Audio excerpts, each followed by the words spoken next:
Hello friends Annapurna छुंक को आपण मानक पुणी थे स्वागत। आज वीडियो रे मु आपण मानक पई नहीं आछि गोटे सिंपल रेसिपी जो थरे कि आज मु पोटल और आलूर गोटे छेचा मसलार गोटे तरकारी बनैबी। तो आपण माने ये वीडियोटा को पूरा कंप्लीट देखि नियंतु। यही रेसिपीटा पूरा सिंपल भी आउ देह पाए भी बहुत भल।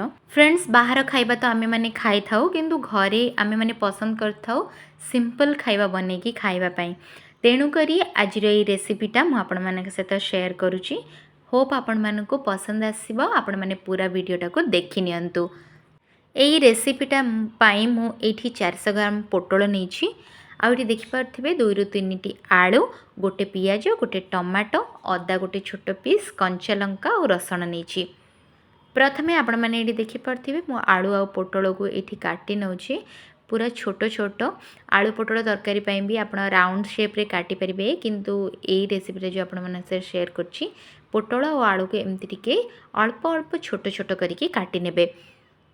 ठीक अच्छे ये देखिपारे पोटलर साइजटा ठीक सेमती आलूर मध्य चोपा छड़े नेबे।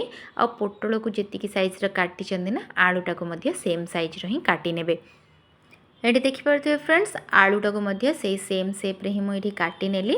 आलू और पोटल काटी सारा पर पियाज और टमाटो को मध्य काटिकी रखिने। आ जो रसुण आउ अदा कंचा लंका को छेचिकी रखिने। ठीक अच्छे तापर ये नेक्स्ट कौन कली गैस फ्लेम को ऑन करी ये मु गैस उपरे कड़ीटी बसई नेली। कड़ीटा जितेबाला ये गरम होतापर से मु तेल पकेबी। तेल ये मु 2 ରୁ 3 स्पून नहीं। आपण मैंने जदि चाहूँगी एक्स्ट्रा तेल यूज करी आलू और पोटल को छाणिकी बाहर करें किंतु मुझे एतिकी तेल ही यहाँ को भाजिकी बाहर करके तरकारीटा बनैबी। तो देखिपारे एबे एठी तेलटा गरम हो गला तो मुझे आलू और पोटलटा पकई नेबी। आलू आ पोटलटा पकईकी आपण मानू कौन कर अल्प टिके कलर आसवा पर्यंत ताको भाजिकी बाहर करनबार अच्छी। यहाँ को पकई सारापर ध्यान रखिए यहाँ को अल्प किसी समय पर घोड़े रखिने तो यहाँ जल्दी सीझीज।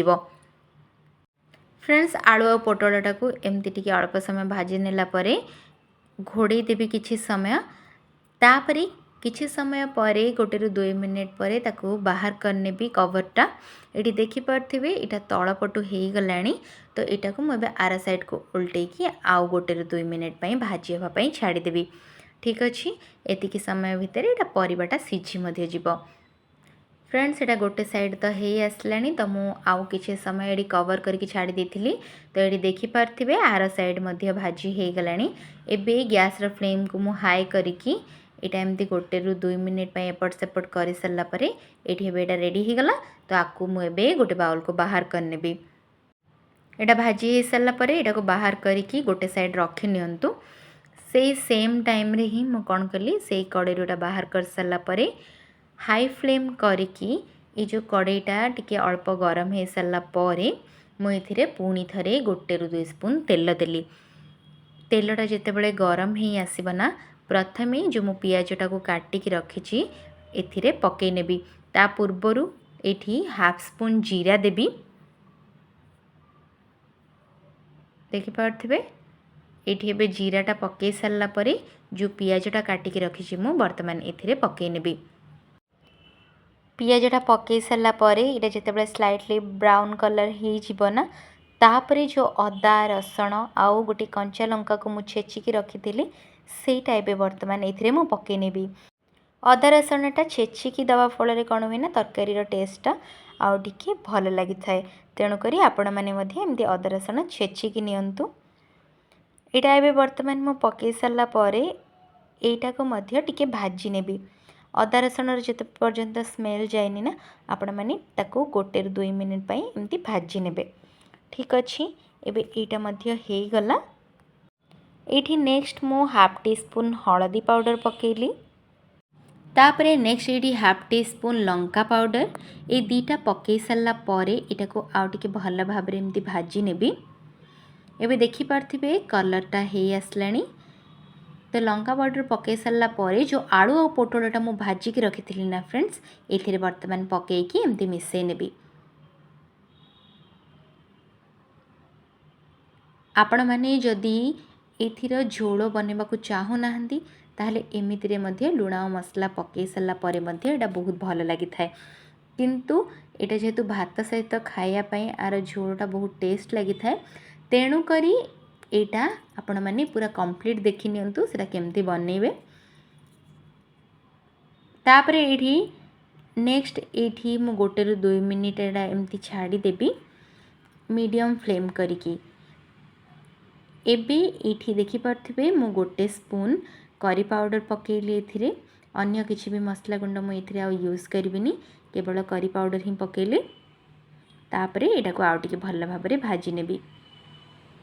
जेहेतु पोटल और आलूटा प्रथमे भाजिला समय सीझी जाइछि अधिका टाइम मध्य दरकार नहीं तेणु करी एठी मसला गुंड पकई सारा परे मु एठी जो गोटे टमाटो काटिक रखिथिली सेटा वर्तमान एथिरे पकेइकी एटा को अल्प समय एमती भाजी नेबी।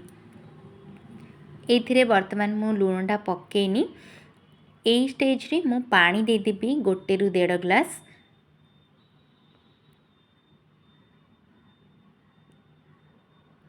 एटे देखि पारथिबे पानी देकी मिसई सारा परे आउ 2 ରୁ 3 मिनिट छाड़ी सारा परे एटा रेडी हे जिवो। लास्ट रे मु एथिरे लुणटा पकेबी एटा को अल्प समय कवर करनेबी।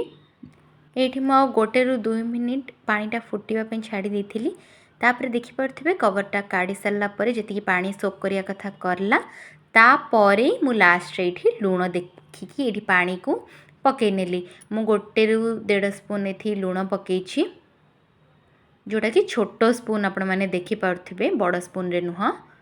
तो एटा बे मिसई सारा परे आउ 2 ରୁ 3 मिनिट पय एटा को एमती छाड़ी की गैस रो फ्लेमटा को ऑफ करनेली। एठी एबे देखि पारथिबे फ्रेंड्स ए जो आलू पोटल झोलटा पूरा रेडी अछि। आपण माने एटा को गरम भात सहित खाई परिबे जोटा कि आपण माने को बहुत टेस्ट लागिवो आ से तो अन्य आइटम भी दरकार नहीं। फ्रेंड्स आज जो मुई आलू पोटलर रेसिपी आपण मानक सहित शेयर कली जोटा कि होची आलू पोटल झोल आपण मानक केमिति लागिला मते कमेंट सेक्शन में निहाती जणैबे। और जदि आज वीडियोटा आपण को पसंद लागिछि ताहारे मो चैनल को लाइक शेयर और सब्सक्राइब करने को जमार भूलिबेनी। एमिति मो चैनल रेसिपी गुड़िक देखिबापाई मो चैनल रो बेल आइकन को प्रेस करिकी ऑल नोटिफिकेशन को क्लिक कर देबे। मोर सबो वीडियो रो नोटिफिकेशन आपण मानक पाखरे पहुँची जिवो।